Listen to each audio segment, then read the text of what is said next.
Adam and Eve sinned, Bible says they hid from the Lord when they heard him coming. In Genesis chapter 3 verse 9, God asked Adam, "Where are you?" In Mark chapter 5, a lady who had been bleeding for 12 years touched the robe Jesus was wearing and she was healed. Mark chapter 5 verse 30 shows that Jesus turned around and asked, "Who touched me?"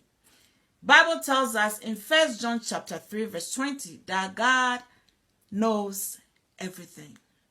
But there are scriptures in the Bible showing God asking questions. So one of you sent me a question that I would like to answer today. Why does God ask questions he already knows the answer to? First of all, please keep in mind, God is omnipotent, meaning all-powerful. Omniscient, meaning he knows everything, all-knowing, right? Omnipresent, meaning he's everywhere at the same time. So, of course, it makes sense that God has the answers to the questions he's already asking, right? It makes sense that he knows everything.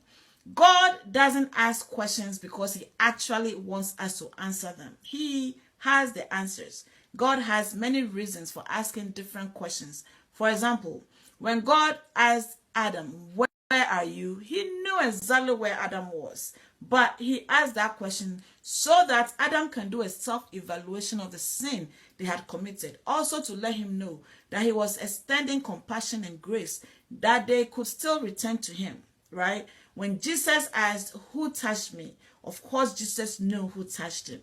He is God, right? But he asked that question to give that lady the chance to affirm her faith and an opportunity to share her testimony of healing.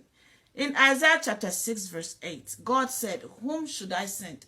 Who will go for us?" God didn't need to ask that question. He could have chosen anybody to get the job done. But he asked that question to give Isaiah the chance to volunteer for service. And that's exactly what happened. Isaiah volunteered for service. He said, "Here I am, send me." And he was blessed, right? God was able to use him greatly. Beloved, don't spend your days trying to figure out how God's mind works, how he makes his decisions, how he does the things he does. No, I want you to spend your days focusing on his glory, focus on his majesty, study his word, obey his word, live his word, follow his lead, and you will experience his blessings. He will use you any way, any shape he wants, right?